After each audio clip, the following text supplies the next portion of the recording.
coming so fast, and I'm gonna take you traveling the world. But I can love you, yeah, I'm gonna love you.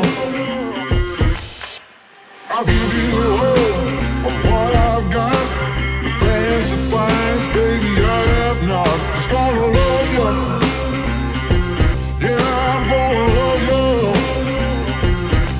I'm gonna love. Salut tout le monde, c'est Romain. On se retrouve aujourd'hui pour parler enfin du sujet que vous demandez toutes et tous, les réflexes que je conseille à moins de 500 €. Pour le coup, la vidéo tombe super bien. Étant fan de Canon, Canon m'a contacté récemment parce qu'ils ont sorti deux nouveaux joujoux, le 2000D et le 4000D, qui sont tous les deux en dessous de 500 €, malgré tout de même une petite différence de prix qui les différencie au niveau de certaines caractéristiques dont on va parler. J'ai pu les tester, mais pas tout seul, puisque Canon a donné rendez-vous également à 10 d'entre vous qui ont eu la chance, en plein Paris, on s'est retrouvés pour aller dans un studio photo durant toute une matinée avec diverses activités. On a pu avoir un mannequin, Marlène, qu'on salue, hein, c'était vraiment super chouette de pouvoir travailler avec toi. C'était une première aussi pour moi d'avoir un mannequin, un modèle à gérer. Et en plus de ça, on a pu partager ça entre nous, puisqu'on s'est un peu échangé nos méthodes de travail et nos petites astuces durant toute cette matinée. Vous le savez peut-être pas, mais il y a de ça, et ça fait déjà 6-7 ans, j'ai démarré avec, j'essaie de faire la transition, voilà, hop, le 1000D, le Canon 1000D. À l'époque, et je vais peut-être en surprendre quelques-uns, le bouton vidéo, on le cherchait, hein, c'était le tout début. J'avais un réflexe avec un mirrorless, donc c'était vraiment ce que je pouvais voir dans l'œilleton, c'était exactement ma vue réelle, avec un petit miroir qui se relevait pour prendre ma photo. C'était un peu le début pour moi du numérique, de la petite carte SD, mais regardez, il n'y avait même pas de clapet automatique, il fallait l'ouvrir manuellement. Maintenant tu l'ouvres, ça s'ouvre tout seul.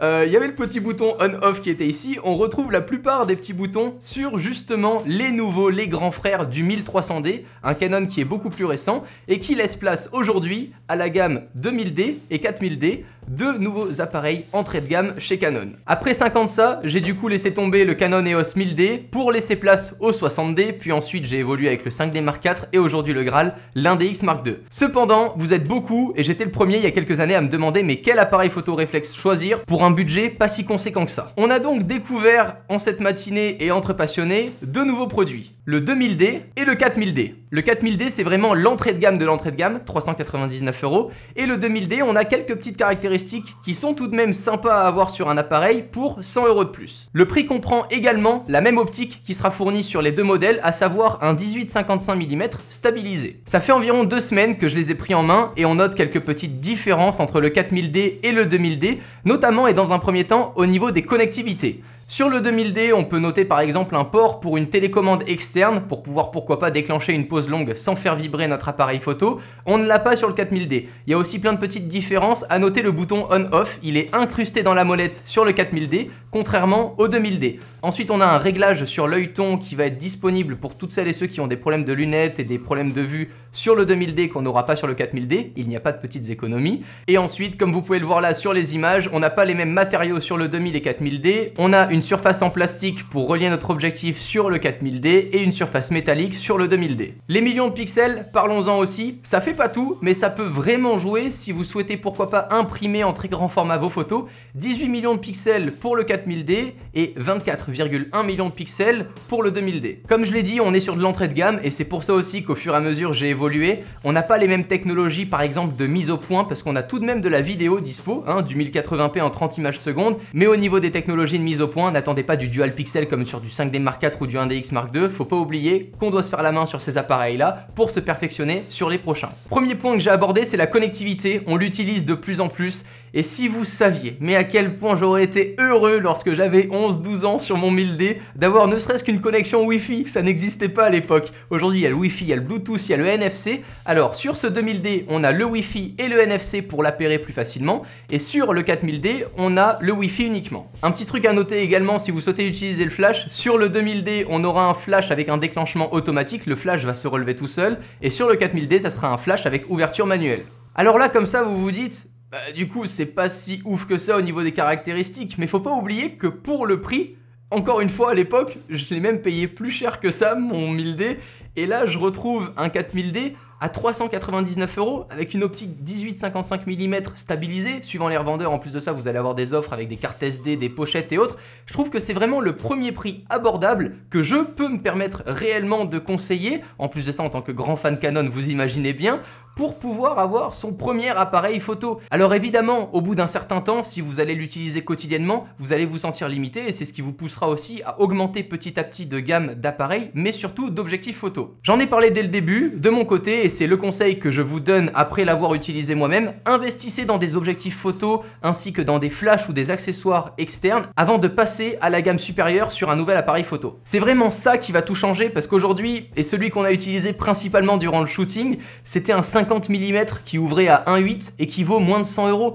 Je trouve que vraiment ça fait la différence et c'est vraiment à noter quand on va laisser passer plus de lumière dans notre capteur grâce à une ouverture plus importante. Avec un 50 mm on peut faire des belles photos portraits en ouvrant à 2.8 contrairement à un 18-55 où quand on va être à 50 mm on sera fermé à 5.6. C'est des détails et ça peut déjà vous paraître compliqué si vous cherchez un appareil photo réflexe en dessous de 500 €. Peut-être que vous ne connaissez pas encore assez toutes ces caractéristiques là, mais c'est vraiment à prendre en compte. Également, pour la sensibilité à la lumière, j'étais plutôt surpris. On est monté jusqu'à 800 ISO sans avoir beaucoup de grains sur ces appareils-là. Autant vous dire qu'à l'époque, sur mon 1000D, à partir de 400 ISO, on pleurait déjà. Hein. Le capteur qu'embarquent ces deux appareils-là est évidemment un APS-C. On aura aussi le processeur Digi4+, pour avoir un processeur qui tient un petit peu la route si on veut s'amuser à faire des photos un petit peu plus rapides, même si la rafale, hein, ne vous attendez pas non plus à du 10 images secondes, c'est vraiment pas le but. Au niveau de l'autonomie, on tient environ 500 photos, donc c'est plutôt correct, et surtout que les batteries, bah forcément, s'achètent à part, donc c'est le premier conseil aussi.